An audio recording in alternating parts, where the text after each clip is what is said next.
Shalom jemaat yang dikasihi Tuhan, apa kabarnya? Saya percaya kita semua dalam keadaan sehat dan kuat dan tentunya semuanya dipelihara oleh Tuhan. Dan sebelum kita memulai ibadah hari ini, mari kita satukan hati kita untuk berdoa kepada Tuhan. Kami bersyukur Tuhan untuk hari ini kami boleh ada, kami boleh sehat, kami boleh kuat, semua karena pertolongan Tuhan, semua karena penyertaan Tuhan dalam kehidupan kami. Tuhan, sebelum kami memulai ibadah ini, kami mau serahkan seluruh hidup kami, seluruh hati kami untuk benar-benar sungguh-sungguh menikmati hadirat Tuhan sepanjang ibadah ini Tuhan. Dan biarlah lawatan-Mu mengalir, bekerja bagi setiap jemaat-Mu Tuhan yang sedang beribadah di rumah masing-masing pada hari ini. Tuhan berkati juga Tuhan pujian penyembahan yang akan dibawakan oleh hamba-hamba Tuhan, oleh pelayan-pelayan Tuhan. Bahkan hamba-Mu yang akan menyampaikan firman-Mu Tuhan, urapi Tuhan pakai dengan luar biasa, sehingga firman yang disampaikan boleh menjadi berkat bagi setiap kami, boleh menjadi kekuatan, pengharapan bagi setiap kami Tuhan. Lawat setiap hati kami Tuhan. Terima kasih Yesus, kami berdoa dan bersyukur. Haleluya. Amin. Selamat beribadah, Tuhan Yesus memberkati. Shalom umat Tuhan, siap bersorak bagi nama Tuhan, haleluya. Lambaikan tanganmu dimanapun kau berada. Karena Tuhan adalah perisai dalam hidup kita. Haleluya.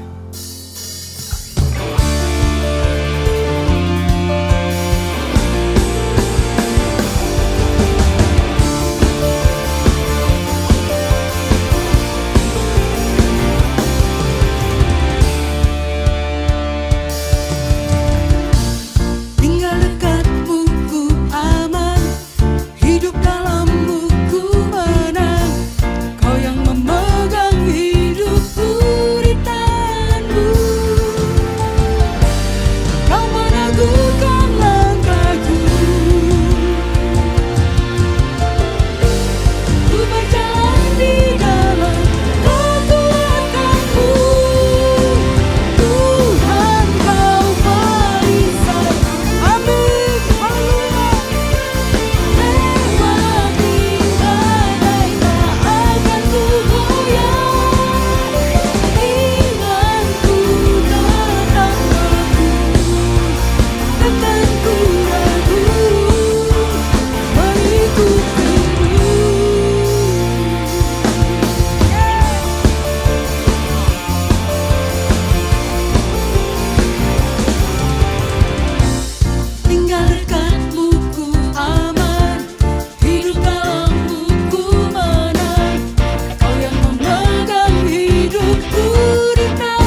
Dia Tuhan yang setia dalam hidup kita. Terima kasih Yesus.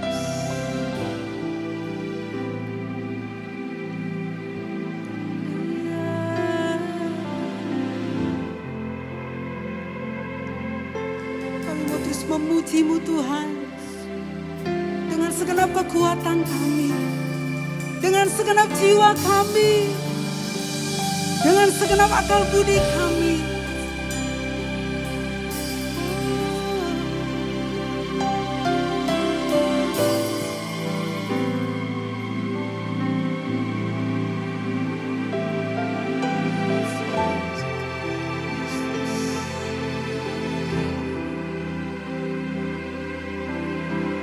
Bersama katakan,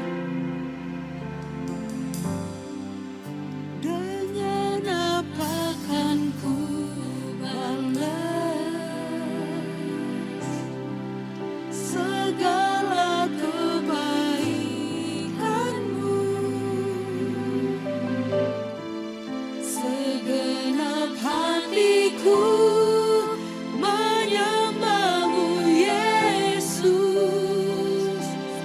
Ku bersyukur padamu. Dengan apa kan ku balas segala kebaikan-Mu. Segenap hatiku menyembah-Mu Yesus. Kami bersyukur. Yes. Haleluya. Dengan apa kan ku balas segala kebaikan-Mu. Segenap hatiku menyembah-Mu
Tak dapat kami balas cinta-Mu Tuhan.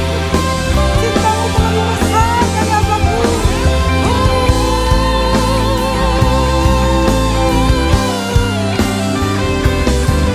Engkau-Lah yang setia, Engkau-Lah yang baik, sungguh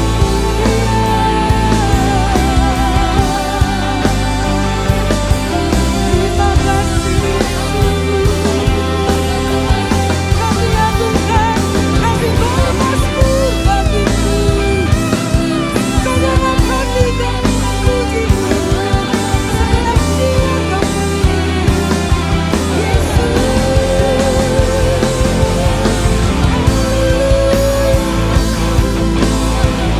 Engkau-Lah harapan kami, Engkau-Lah kekuatan kami.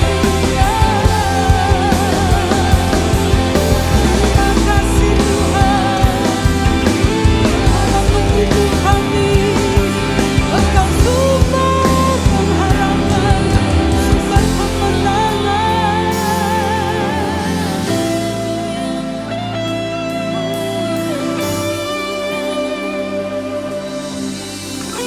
Terus rasakan hadirat-Nya bekerja dalam diri kita.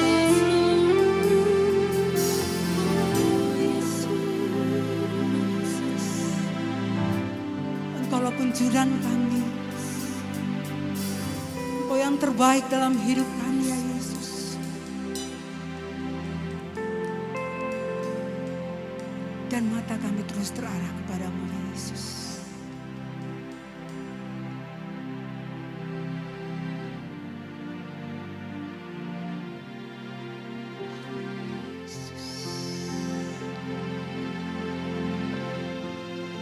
Segenap hidup kami persembahkan hanya kepadamu Tuhan. Segenap batin kami terus memuliakan nama-Mu. Karena Engkaulah pengendali dalam hidup kami Yesus. Engkau sumber jawaban dalam hidup kami.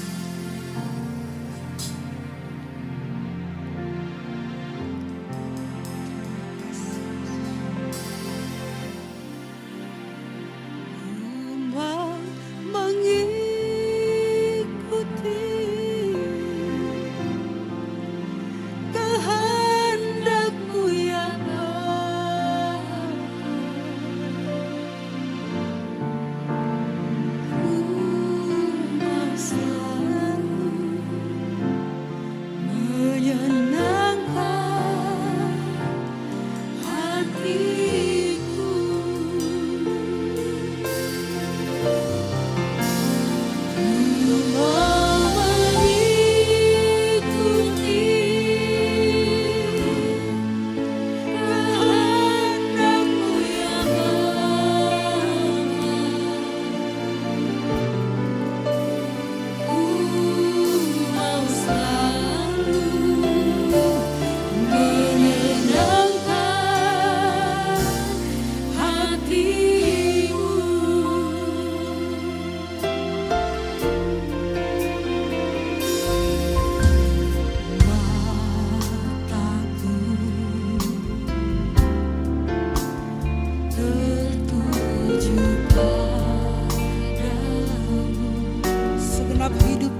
Sebelum kita mendengarkan firman Tuhan, mari kita tundukkan kepala untuk kita berdoa. Tuhan, kami sungguh bersyukur buat pujian penyembahan yang sungguh memberkati. Sekarang buka hati dan pikiran kami untuk mendengarkan kebenaran firman-Mu. Biarlah firman Tuhan disampaikan pada pagi hari ini sungguh memberi kekuatan, pengharapan, dan jawaban atas setiap pergumulan dan kesulitan yang sedang kami hadapi saat sekarang ini. Berfirmanlah Tuhan, kami siap untuk mendengarkannya dalam nama Tuhan Yesus Kristus. Haleluya. Amin. Shalom. Sore ini saya akan menyampaikan firman dengan judul mewaspadai penipuan keuangan. Kita akan baca Efesus 6 ayat 10 dan 11. Demikian firman Tuhan, Efesus 6 ayat 10 dan ayat yang ke-11. Akhirnya hendaklah kamu kuat di dalam Tuhan, di dalam kekuatan kuasa-Nya. Kenakanlah seluruh perlengkapan senjata Allah, supaya kamu dapat bertahan melawan tipu muslihat iblis. Amin. Sebagai orang percaya, kita harus hati-hati, waspada terhadap tipuan iblis seperti yang pernah dilakukannya kepada Hawa. Tipu daya itu artinya sesuatu yang semula kita tidak sadar bahwa itu akan merugikan kita. Kita pikir itu sesuatu yang baik, sesuatu yang gak apa-apa. Tapi ternyata kita terseret oleh arus, masuk ke dalam pusaran masalah. Seperti Hawa ditawari buah pengetahuan baik dan jahat. Kalau kamu makan, kamu akan sama seperti Allah. Tidak ada hal yang buruk tampaknya. Tapi ketika dimakan, mereka jatuh ke dalam dosa. Nah, seringkali saudara sekalian, siasat iblis yang melakukan tipu daya itu juga melibatkan orang-orang yang dekat dengan kita, termasuk saudara seiman. Kita tentu pernah mengingat kisah bagaimana Yakub itu menipu kakaknya, yaitu Esau, mengenai hak kesulungan. Bahkan Yakub menipu ayahnya, Ishak. Dia berpura-pura menjadi Esau. Jadi penipuan itu berlangsung bukan karena orang yang tidak kita kenal, tapi terutama melalui orang-orang yang dekat dengan kita. Mungkin teman sekolah waktu zaman SD atau SMP, teman segereja, pokoknya orang-orang yang kita sudah kenal baik. Nah, umpan yang seringkali diberikan terutama di dalam konteks keuangan adalah iming-iming mendapat uang yang banyak dalam waktu singkat. Kalau kamu taruh uang kamu segini, maka dalam beberapa bulan, dalam setahun nanti akan bertambah banyak sekian kali lipat. Dan karena kita tergoda oleh hal tersebut, kita memasukkan uang kita dan ternyata amblas, habis semuanya. Nah, inilah tipu daya iblis yang merugikan yang kita perlu waspadai dalam kehidupan. Nah, saya ingin menjelaskan ada beberapa bentuk penipuan keuangan di dalam masyarakat yang kita perlu waspadai. Yang pertama, penipuan bisnis jual beli. Saudara-saudara, modusnya biasanya ada orang yang menawarkan barang tertentu yang dijual lebih murah kepada kita, tapi harus bayar dulu kontan. Nah, pada awalnya kelihatannya menguntungkan, tapi lama-lama setelah uang kita sangat banyak di sana, mungkin barangnya tidak datang atau tidak bisa dijual kepada pihak lain. Ya, sekian tahun yang lampau ada banyak orang invest di voucher pulsa, tapi kemudian tidak bisa digunakan dan mereka mengalami kebangkrutan. Karenanya jangan terlalu percaya pada iklan atau promosi tertentu yang tampaknya wah dan hebat. Misalnya ini ada obat yang bisa menyembuhkan segala penyakit dengan teknologi tinggi terkini, sehingga tidak ada pembandingnya di pasar. Apakah ini benar, efektif atau tidak? Atau ada penipuan melalui pemberian hadiah, barang didiskon 50% atau bahkan 70%. Wah, kita pikir kita untung nih saudara karena diskon gede banget. Ternyata harga sudah di mark up, digedein terlebih dahulu. Dan ternyata uang yang kita keluarkan juga itu harganya lebih mahal dibandingkan dengan barang sejenis yang ada di pasaran. Tapi biasanya pengetahuan kita itu datang terlambat. kita sudah kena jebakan penipuan bisnis jual beli. Yang kedua adalah penipuan investasi usaha. Saudara-saudara, kadang ada lembaga perusahaan yang menawarkan keuntungan sangat besar. Kalau kamu masukkan uang kamu kepada kami, kamu dapat returnnya bunganya 15% atau bahkan sampai 20% per bulan, saudara. Ini gede banget. Karena sekarang saja setahu saya deposito di bank itu 3% per tahun. Ini 20% per bulan. Berarti 1 tahun berapa? 240%. Ini sudah nggak masuk akal nih.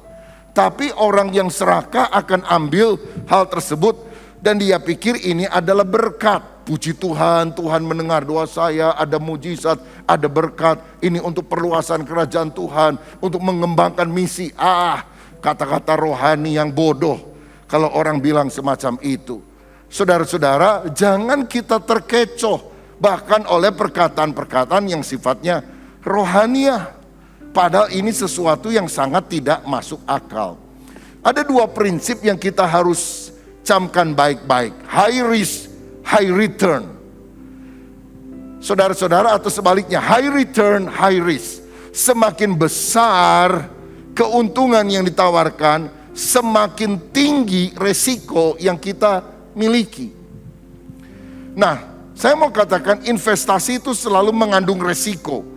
Jangan hanya membayangkan keuntungan besarnya saja, tapi resiko besarnya juga kita harus hadapi. Wah, ini pasti untung, gak mungkin rugi. Kalau namanya usaha itu bisa untung bisa rugi. Kalau pasti untung gak mungkin rugi, kenapa dia tarik dana dari masyarakat? Pinjam aja uang ke bank, kalau pasti untung kan. Pinjam uang ke bank, pinjaman besar, lalu beberapa bulan dia balik lagi ke bank, kan lebih gampang. Tapi kenapa orang tidak melakukan itu? Karena bank tidak akan pernah tertarik dengan tawaran semacam ini. Nggak masuk akal. Ini akan berakhir pada investasi bodong, saudara. Lalu prinsip yang kedua adalah pebisnis itu sebetulnya enggan berbagi keuntungan. Pebisnis itu selalu ingin berbagi resiko. Kalau memang ini benar-benar untung, dia diam-diam, dia bisik-bisik. Yang dia kasih tahu adalah keluarganya. Yang dia kasih tahu adalah familinya, bukan masyarakat luas. Kalau dia ngomong kepada siapa saja masyarakat luas untuk memasukkan dananya sebagai investasi, itu karena dia bukan ingin berbagi untung, dia ingin berbagi resiko. Kalau untung ya untung semua, kalau jeblok ya jeblok semua, kira-kira seperti itu.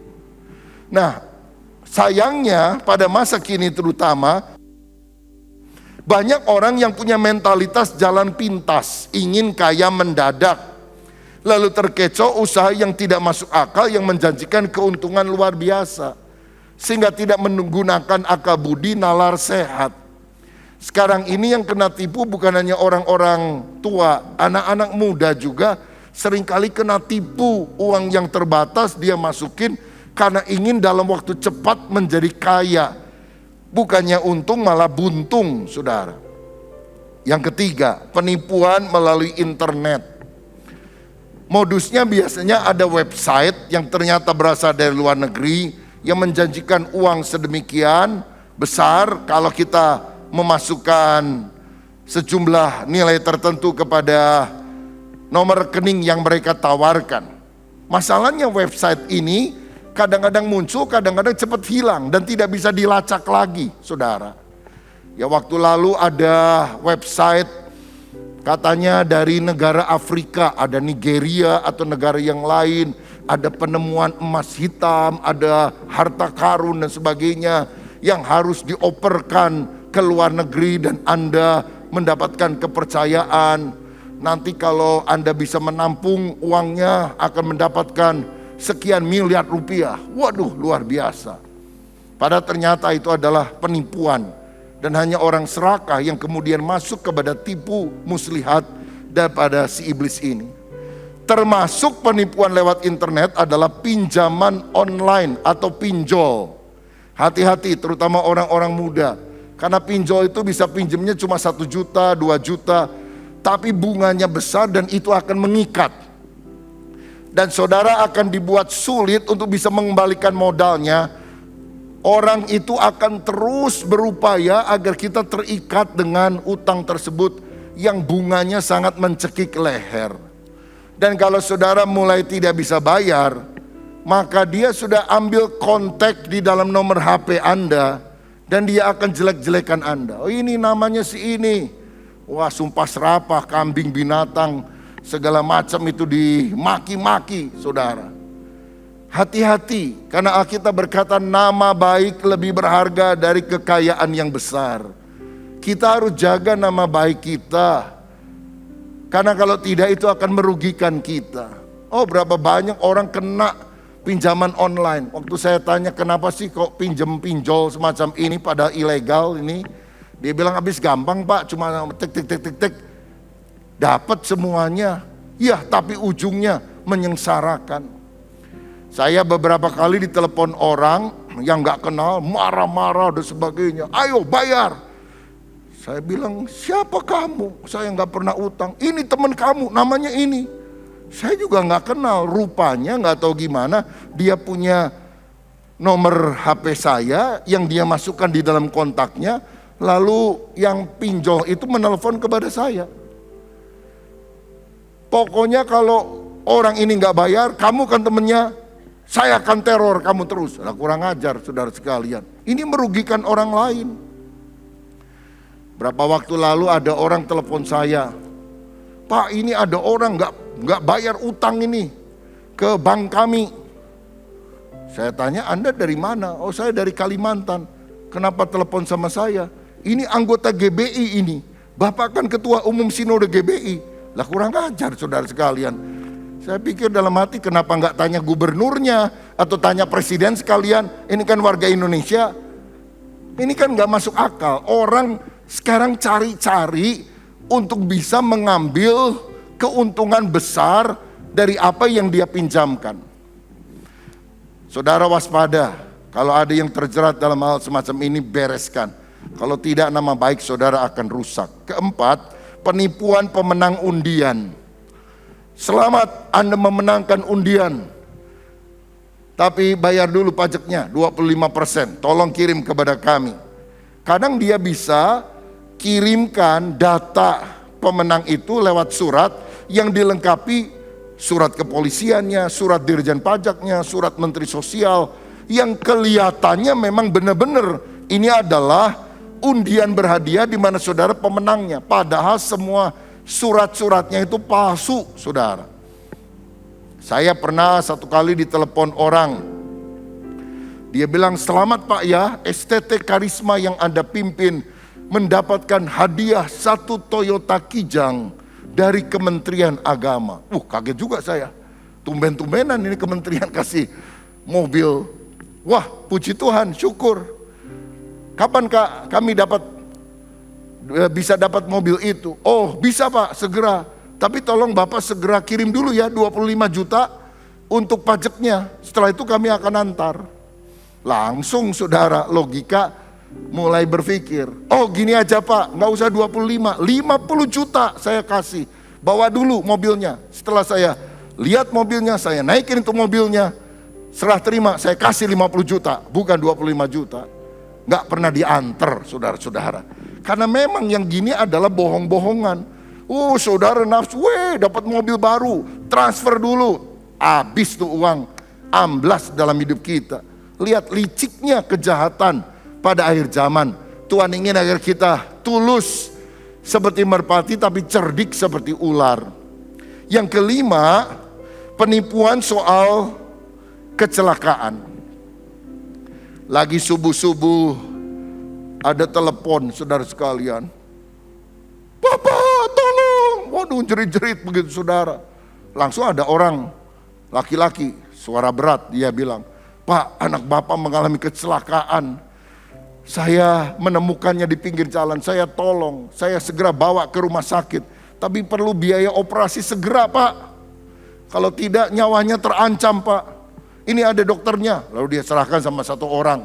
Saya dokternya memang betul harus dioperasi, tolong segera kirimkan ya 50 juta kepada alamat ini, kepada nomor rekening ini.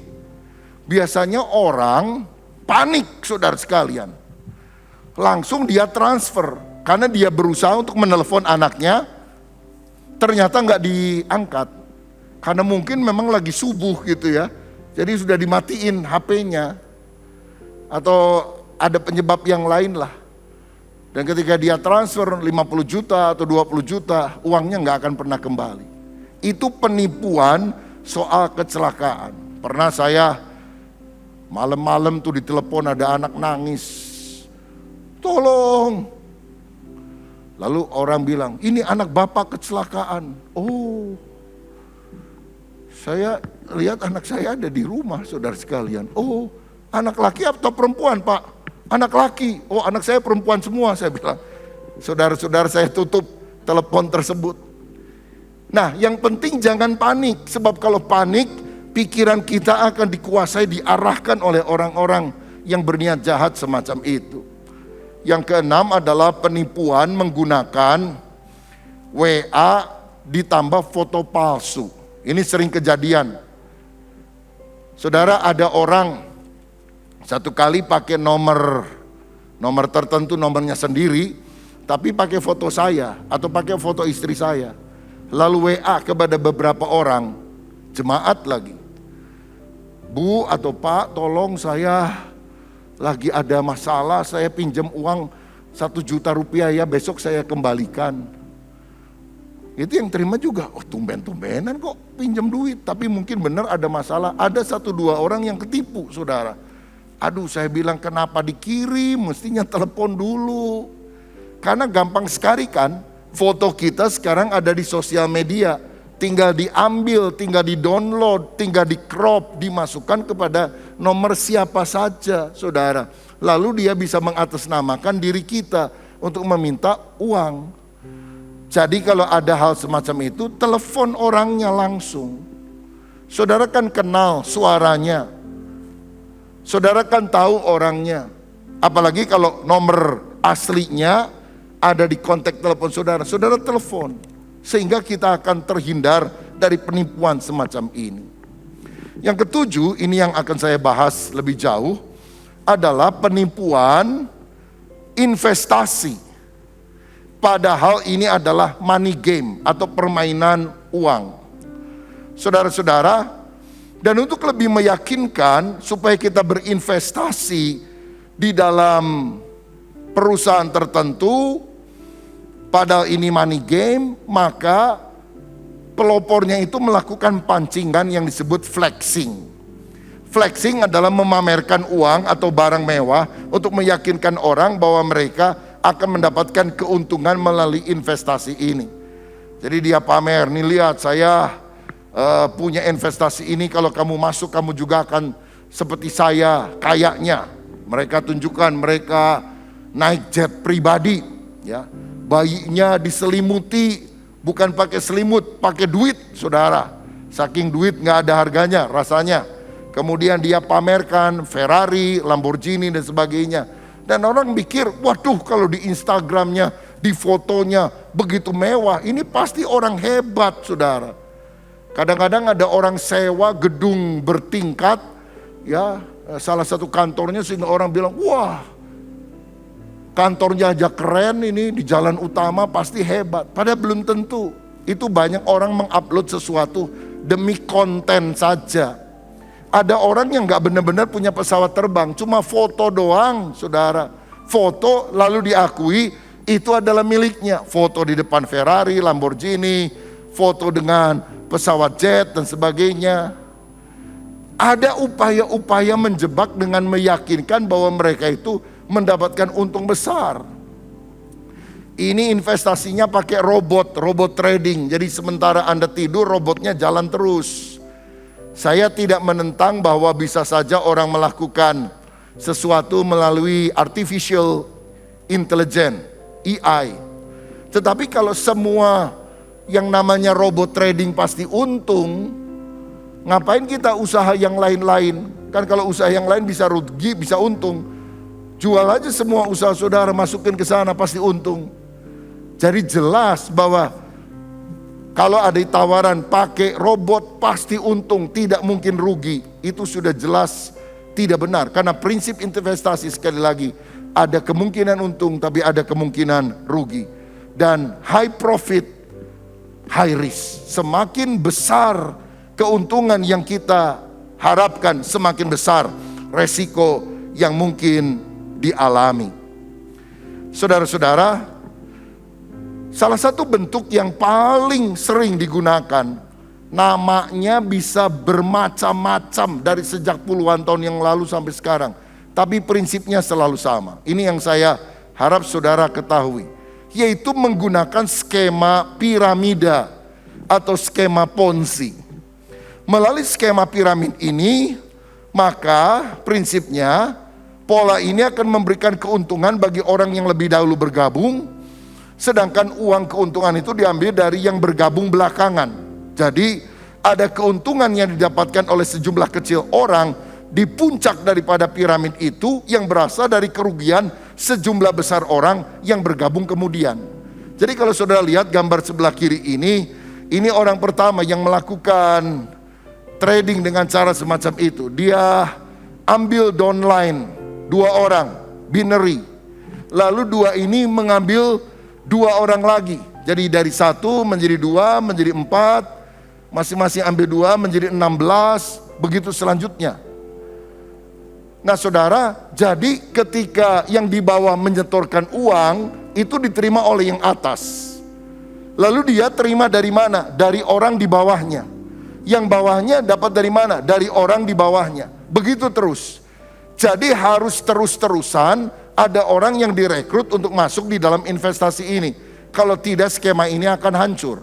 Ini yang disebut sebagai skema piramid, atau sekarang lebih dikenal dengan istilah skema Ponzi. Ini digagas oleh seorang yang namanya Charles Ponzi pada tahun 1920, dan kemudian dia masuk penjara karena ini skema jahat untuk menipu orang sebetulnya. Skema Ponzi bicara tentang perputaran uang yang mendorong orang lain melipat gandakan uang untuk melakukan investasi. Dan prosesnya adalah keuntungan dihasilkan dari investor baru yang di bawahnya, masuk belakangan, diberikan kepada investor lama yang ada di atasnya, masuk duluan. Apabila aliran habis, skema akan hancur. Karena itu pelaku selalu fokus mencari klien baru. Tapi mengapa banyak orang tertarik dengan skema Ponzi ini? Karena ada janji keuntungan yang besar, sedangkan resikonya disebutkan kecil, atau katanya hampir tidak ada resiko kerugian. Lalu akan ada success story, testimoni, kisah sukses orang-orang yang pernah mendapatkan untung. Apakah bisa mendapatkan untung? Saya jawab bisa. Terutama kalau saudara masuk lebih awal bisa dapat untung. Tapi yang kau tahu, keuntungan itu didapatkan dari kerugian orang-orang yang masuk belakangan. Kalau saudara bilang, nggak apa-apa, salah sendiri, saya mau masuk aja dulu. Nanti setelah beberapa bulan saya ambil duitnya, orang lain tergeletak, nggak dibalikin duitnya, kan bukan urusan saya. Oke, saudara bisa dapat untung, tapi yang kau tahu bahwa keuntunganmu itu didapat dari kerugian orang lain, itu jahat di mata Tuhan. Karena saudara mengambil keuntungan dengan mengorbankan orang lain, dan kau tidak mau peduli kepada orang lain. Kasih berarti rela mengorbankan diri demi keuntungan orang lain. Nafsu adalah rela mengorbankan orang lain demi kepentingan diri sendiri. Nah, sebagai seorang Kristen yang diajar untuk hidup di dalam kasih, kasih itu tidak merugikan orang lain, tidak berbuat jahat kepada orang lain. Jelas apapun namanya, ketika menggunakan skema Ponzi, skema piramid semacam ini, semuanya akan runtuh. Kenapa?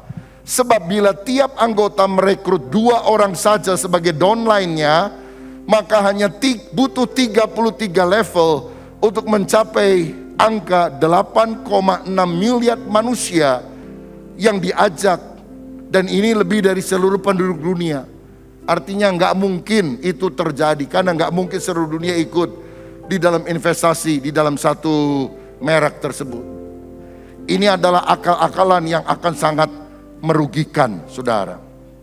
Jadi saya berharap orang Kristen mesti tulus, tapi mesti cerdas, mesti cerdik, sehingga kita terhindar daripada segala tipu muslihat yang ada. Kalau gitu bagaimana caranya kita mengenali ciri-ciri skema Ponzi ini? Yang pertama, ciri skema Ponzi atau skema piramid menjanjikan keuntungan besar dalam waktu singkat dan tanpa resiko. Kedua, proses bisnis investasinya tidak jelas. Jadi kalau ada produk yang jelas, produk bagus, harga wajar, ada after sales, dan sudah bertahun-tahun berlangsung, mungkin 10 tahun berlangsung, dan semuanya bagus, itu relatif benar, saudara. Sebab kalau anak-anak muda yang baru muncul, waduh kaya raya, berapa harganya? 1 miliar, murah katanya. Baru kemarin sore muncul, nanti tahun depan udah di penjara nih saudara. Maka kita tidak bisa jamin itu benar atau tidak. Ya, mesti ada produknya yang bisa dipegang, mesti bisa dipercaya. Yang ketiga, produk investasinya biasanya milik luar negeri. Staf penjualan mendapatkan komisi dalam merekrut orang. Itu sebabnya mengapa orang suka nawar-nawarin, karena dia dapat mungkin 2%, 5%, 10%, asal dia bisa menarik orang lain di dalam skema Ponzi ini. Pada saat investor ingin menarik investasi, malah diiming-imingi investasi dengan bunga yang lebih tinggi. Udahlah, saya mah udah nggak mau lagi di sini, saya mau tarik uang saya. Oh jangan. Ya nanti kita naikin bunganya gini gitu. Yang keenam, ini yang bahaya. Mengundang calon investor dengan menggunakan tokoh masyarakat dan tokoh agama sebagai figur. Mau agama Kristen, mau agama Islam, agama yang lain. Karena biasanya tokoh agama merupakan figur yang dipercaya. Saya ini udah berkali-kali saudara ditawari produk apa saja. Ada berupa emas, ada berupa apa, yang sebetulnya adalah money game. Ada orang maksa ingin ketemu, Pak kami ingin memberkati, supaya pelayanan misi Bapak bisa disupport dengan dana. Tidak lewat sumbangan dari jemaat, tetapi kalau ada usaha ini, wah ini akan berkembang terus. Dan kami mau memberi berkat kepada Bapak. Bapak gak usah bayar apa-apa. Bapak tinggal teken aja. Nanti kami yang urus semuanya. Oh begitu ya. Tapi saya percaya gak ada makan siang gratis saudara sekalian. Langsung saya tanya. Kalau gitu untungnya Anda menggratiskan saya apa? Oh Bapak gini aja. Tinggal kumpulkan jemaat, kasih tahu, nanti kami yang bekerja, begitu. Oh berarti Anda jual nama saya dong. Pak Rubin aja ikut, masa kamu gak ikut? Ya bukan menjual nama sih, tapi kan kenyataan produk kami bagus. Saya bilang, saya tidak mau dijual dengan cara semacam ini. Istilahnya, kalau saya mau beli barang, lebih baik saya beli barang. Kalau barangnya kurang bagus ya udah, berhenti di saya. Saya tidak mau merugikan orang lain. Dan yang begitu-begitu itu gak lama masuk ke koran saudara. Merupakan usaha ilegal dan sebagainya. Jadi dari sejak dulu saya menjaga diri. Saya mah kolot lah, konservatif dalam hal semacam itu. Karena apa? Karena kita tidak mau, bukan hanya diri kita yang rugi, tapi kita tidak mau hidup kita merugikan orang lain. Karena yang dipakai sekarang adalah tokoh masyarakat, tokoh agama sebagai figur yang namanya dijual. Dan yang ketujuh, pengembalian akan macet di tengah-tengah. Awalnya akan lancar. Saudara masuk beberapa bulan lancar, tapi berikutnya mulai seret. Lama-lama hilang. Orangnya gak bisa dijumpai, websitenya hilang. Dan kalau pun orangnya ketahuan, dia akan pasang badan. Lebih baik saya masuk penjara, saya gak bisa kembalikan uang. Habis. Karenanya saudara, ada tips berinvestasi untuk menghindari skema Ponzi ini. 2L, legal, logis. Yang pertama legal, cek perusahaannya apakah memiliki izin badan hukum, izin kegiatan, serta izin produksi. Ya kalau berkaitan dengan keuangan biasanya harus dicek. Dia ada dalam OJK enggak, otorita jasa keuangan atau tidak. Kalau enggak, oh kita masih ngurus kita ini, berarti belum saudara. Berarti ilegal. Yang sudah ada dalam daftar OJK aja bisa bangkrut, apalagi enggak ada dalam daftar saudara. Lalu yang kedua logis, cek rasionalitas pembagian imbal hasil atau keuntungan yang didapat dari investasi tersebut. Masuk akal atau tidak? Kalau yang ditawarkan terlalu besar, bahaya. Saya tidak bilang bahwa saudara tidak boleh berinvestasi. Perlu berinvestasi tapi bijaksana. Yang tidak bijaksana adalah kalau tawaran bunganya itu terlalu tinggi, itu nggak masuk akal. Terlalu beresiko untuk kita. Saudara mungkin bilang, wah kalau saya cuma nabung, bunganya setahun paling 2% lebih dikit lah. Kalau inflasinya 5%, saya nabung bukannya untung malah buntung. Kalau saudara depositokan, sekarang paling 3%. Lalu misalnya ada produk lain dari lembaga terpercaya, saudara cek, ada di Otoritas Jasa Keuangan, bisa memberikan bunga misalnya 5%, 6% per tahun, saudara. Atau 7%, itu masih logis lah. Dan saudara juga bisa tanya, ini diinvestasikan dalam bentuk apa? Sebab kalau kita nggak jelas juga penginvestasiannya, itu juga resikonya lebih besar. Tapi kalau sudah tawarkan, ini 10% Pak bunganya. Oh setahun 10%, bukan sebulan 10%. Itu berarti setahun 120%. High profit, high risk. Alarm sudah mesti jalan. Ting, kering gitu saudara. Hati-hati. Waspada tentang hal ini. Jadi cek legalitas dan logis atau tidak logis. Nah sekarang saya ingin ajak saudara mengingat beberapa ayat saja dalam Alkitab tentang bagaimana cara kita memperoleh kekayaan dengan benar. Amsal 12 ayat 27, orang yang malas tidak akan menangkap buruannya, tetapi orang rajin akan memperoleh harta yang berharga. Kalau ditawari, Anda nggak usah kerja apa-apa, Anda percayakan sama kami, duduk manis, ongkang-ongkang kaki, uang akan datang. Kok nggak sama ya sama prinsip Alkitab ya? Alkitab bilang yang malas nggak dapat apa-apa, yang rajin bekerja itu yang mendapatkan harta.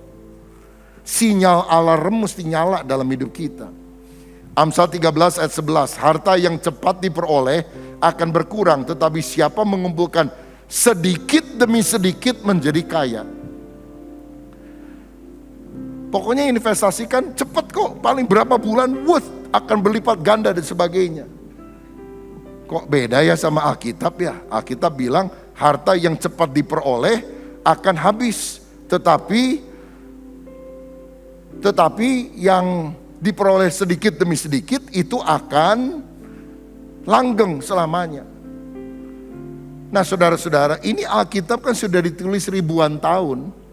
Dan bukankah sumbernya dari Allah sang kebenaran, sang maha tahu.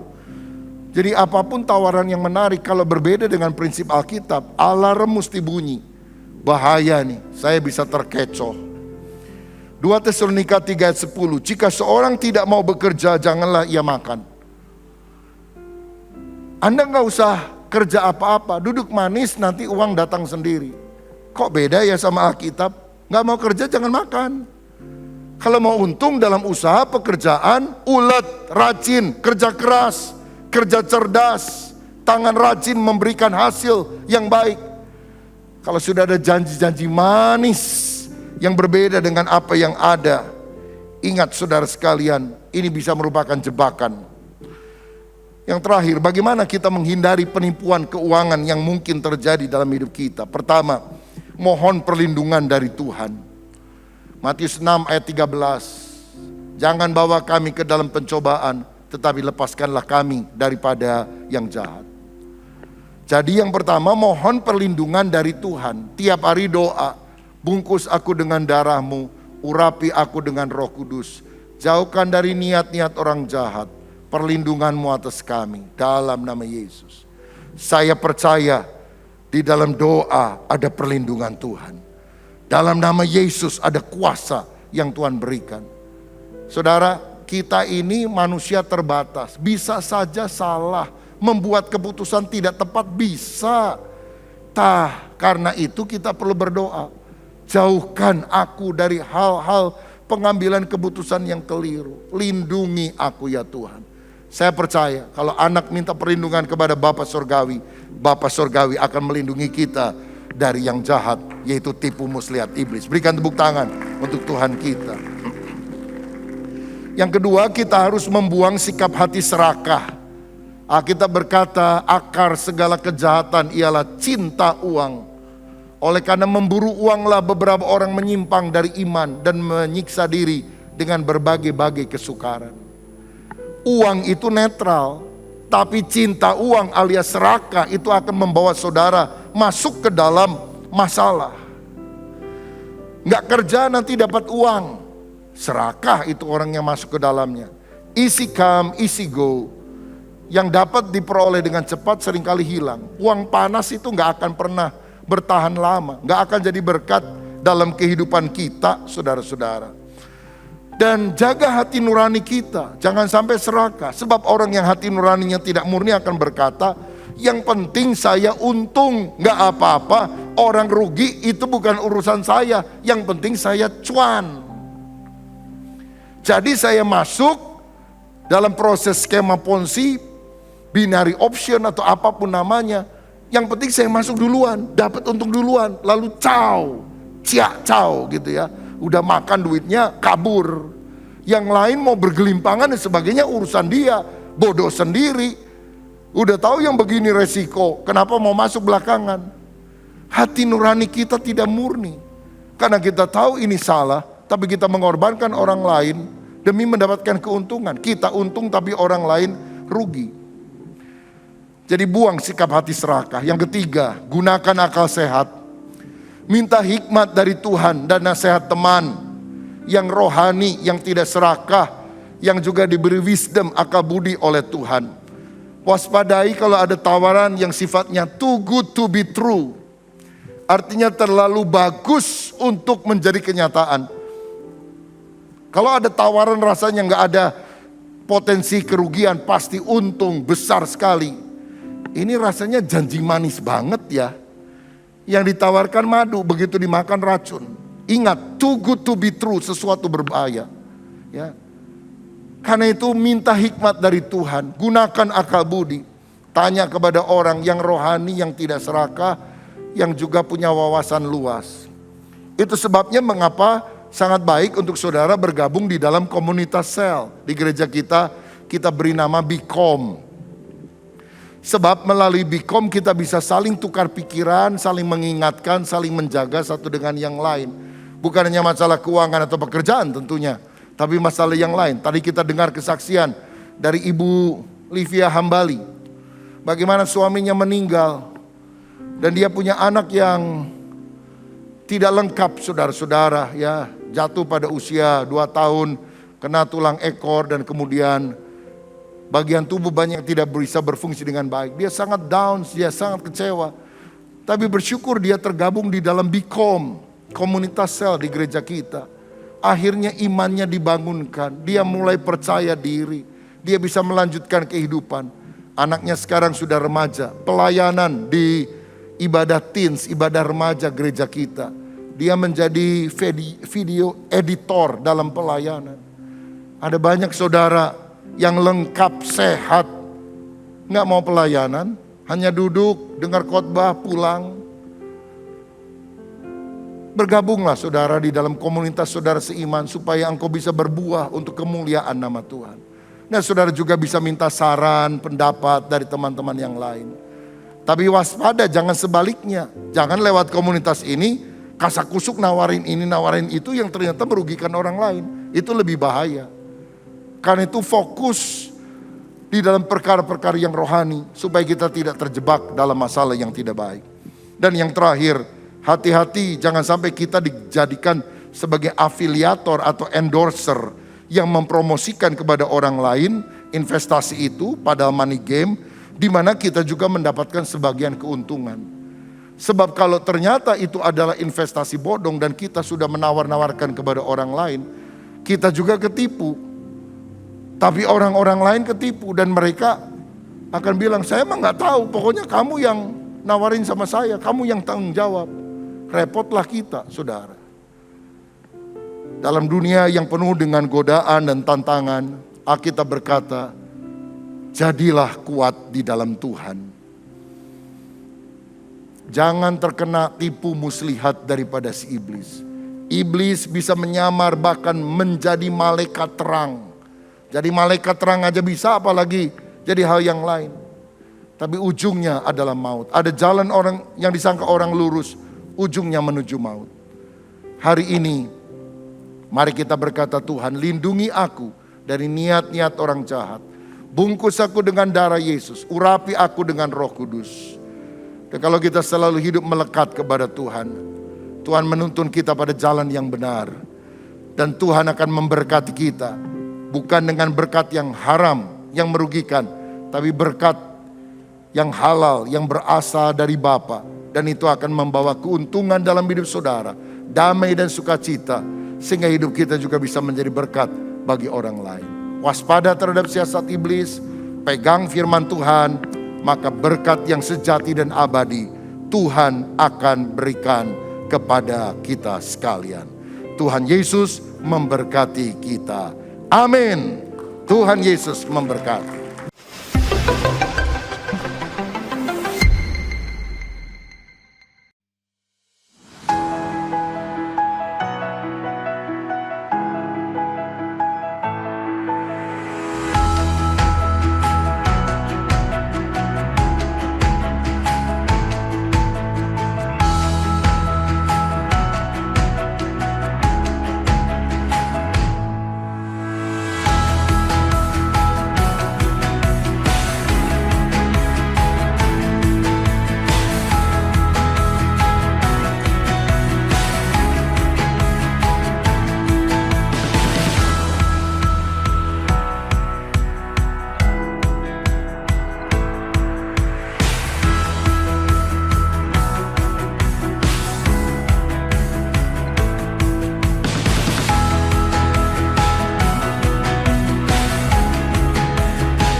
Shalom saudaraku, Tuhan Yesus pernah diperhadapkan pada sebuah peristiwa.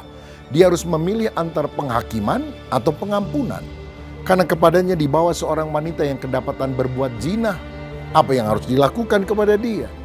Tetapi Yesus membuat keputusan, dia memilih pengampunan dan bukan penghakiman. Dia memberikan kesempatan kepada wanita itu untuk bertobat dan berubah.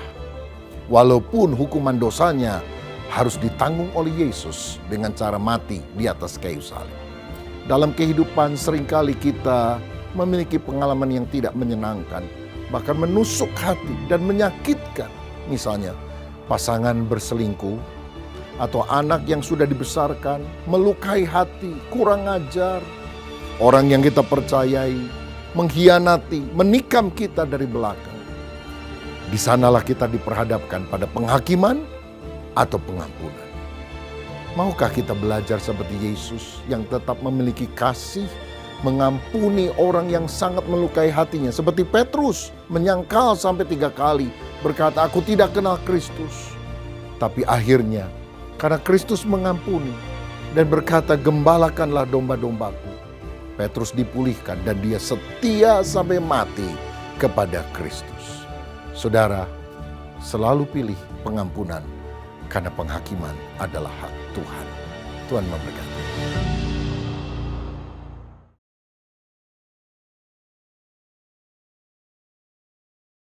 Sebelum kita mengakhiri ibadah kita pada hari ini, mari kita tundukkan kepala untuk berdoa. Tuhan Yesus Kristus, terima kasih atas firman yang Tuhan sampaikan kepada kami pada hari ini Tuhan. Tuhan, sungguh kami mengucap syukur Engkau senantiasa memberikan pengajaran-Mu ya Tuhan bagi kami. Terima kasih Tuhan, biar kami senantiasa dan mampu melakukan segala sesuai dengan kehendak-Mu ya Tuhan. Mampukan kami untuk menyukakan hati-Mu Tuhan. Biarlah apa yang Tuhan sampaikan Tuhan membawa kami menjadi berkat bagi orang lain juga ya Tuhan. Terima kasih Tuhan, Engkau sungguh baik. Tuhan, urapi seluruh pelayan yang melayani pada hari ini ya Tuhan. Bagi hamba-Mu yang Tuhan yang menyampaikan firman-Mu pada hari ini, Tuhan urapi dan berkati Tuhan. Biarlah mereka bisa menjadi kepanjangan tangan-Mu ya Tuhan. Terima kasih. Tuhan juga berkati dan urapi seluruh jemaat-Mu ya Tuhan yang percaya kepadamu. Biar mereka semua tetap terus dalam perlindungan-Mu ya Tuhan. Dan Tuhan, kami berdoa bagi bangsa dan negara kami. Biarlah pengurapan-Mu turun atas negara Indonesia ini Tuhan. Urapi seluruh pemerintahan Tuhan, anggota-anggota dan pemimpin kami ya Tuhan, Bapak Joko Widodo. Tuhan urapi, biar mereka semua dapat memimpin bangsa ini dengan penuh kebijaksanaan daripada-Mu ya Tuhan. Tuhan, terima kasih, kami serahkan segala sesuatu ke dalam tangan-Mu ya Tuhan. Pimpin kami sepanjang hari-hari ke depan ya Tuhan. Terima kasih Tuhan, sekarang kami siap untuk menerima berkat daripada-Mu.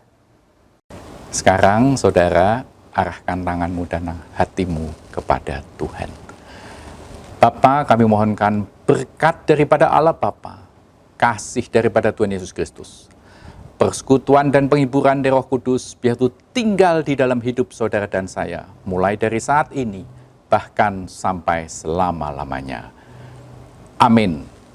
Tuhan memberkati kita semua. Salam sehati.